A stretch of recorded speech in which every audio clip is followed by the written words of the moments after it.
సముద్ర తీరంలో అలల తాకిడికి కొట్టుకుపోతున్న యువకుల ప్రాణాలను పోలీసులు కాపాడిన ఘటన బాపట్ల జిల్లా చీరాల మండలం వాడరేవులో చోటు చేసుకుంది. మాటూరు మండలం కోలాలపూడి గ్రామంలో అంకాలమ్మ తల్లి కొలుపులు సందర్భంగా స్నానాలు ఆచరించేందుకు ఓడరేవు సముద్రానికి పలువురు యాత్రికులు వచ్చారు. వీరిలో ముగ్గురు యువకులు తీరంలో స్నానమాచరిస్తుండగా అలల తాకిడి నీటిలో కొట్టుకుపోతుండగా అది గమనించిన అక్కడే విధులలో ఉన్న చీరాల ఎస్ఐ చంద్రశేఖర్ డ్రోన్ నిఘా కెమెరా సహాయంతో గుర్తించి గజ ఈతగాళ్ల సహాయంతో యువకులను సురక్షితంగా కాపాడి ఒడ్డుకు చేర్చారు. వాడరేవు రామాపురం సముద్ర తీర ప్రాంతాల్లో ప్రమాదాల నివారణకి ముందస్తుగా జిల్లా ఎస్పీ తుషార్ డుడి, ఎమ్మెల్యే కొండయ్య ఆదేశాలతో ప్రతిష్ఠితమైన డ్రోన్ నిఘా గజ ఈతగాళ్లను బీచ్ల వద్ద ఏర్పాటు చేయడం జరిగిందని, నేడు బీచ్లో కొట్టుకుపోతున్న యువకులను రక్షించామని ఎస్పీ తుషార్ డ్యూడి, ఎమ్మెల్యే కొండయ్యలకు యువకుల కుటుంబ సభ్యులు ప్రత్యేక అభినందనలు తెలిపారు.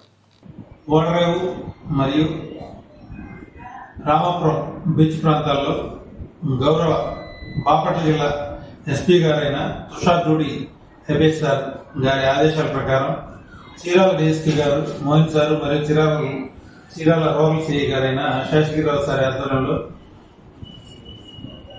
బీచ్కి వచ్చే పర్యాటకులకు భద్రతగా ప్రతిరోజు పోలీస్ స్టేషన్ సిబ్బందిని మరియు గజెత్తగాళ్ళని ఏర్పాటు చేయడం జరిగింది. వీటితో పాటు ప్రతిరోజు ఎస్పీ గారి ఆదేశాల మేరకు డ్రోన్ సర్వేలెన్స్ నిర్వహిస్తూ ఉన్నాము. సీసీ కెమెరాలు కూడా ఏర్పాటు చేసి ఉన్నాము. ఈ క్రమంలో ఈరోజు మధ్యాహ్నం సుమారు 1 గంట సమయంలో డ్రోన్ సర్వేలెన్స్ ఓడరేవు ప్రాంతంలో నిర్వహిస్తూ ఉండగా అక్కడ మాటూరు మండలంలోని కోళ్లపూడి గ్రామానికి సంబంధించిన అంకమ్మ తల్లి కొలుపుల కార్యక్రమానికి గౌడ కమ్యూనిటీకి సంబంధించిన ఎక్కువ మంది ప్రజలు సముద్ర స్నానానికి ఓడరేవు బీచ్కి రావడం జరిగింది. అక్కడ ముగ్గురు యువకులు సముద్రంలో ఎక్కువ లోతుకి వెళ్ళి లోపల కొట్టుకోబోతున్నంత డ్రోన్ ద్వారా గుర్తించి ఆ సమాచారాన్ని అక్కడ ఉన్న సిబ్బందికి తెలియజేస్తే వారు గజెత్తగాళ్ల సహాయంతో వాళ్ళు మునిగిపోకుండా బయట తీసుకుని వచ్చి వారి ప్రాణాలు కాపాడడం జరిగింది. దీని మీద పై అధికారులు ఆ గజెత్తగాళ్ళని స్టాఫ్ని అభినందించడం జరిగింది.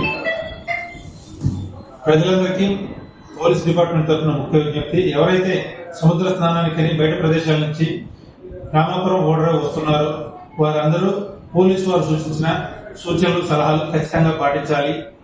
ఎక్కువ లోతుకు వెళ్ళి సముద్ర స్నానాలు చేయరాదు, మద్యం తాగి సముద్రంలో దిగరాదు. ఎవరైనా ఈ సూచనలు పాటించకపోతే ఖచ్చితంగా వారి చట్ట ప్రకారం చర్యలు తీసుకోవడం జరుగుతుంది.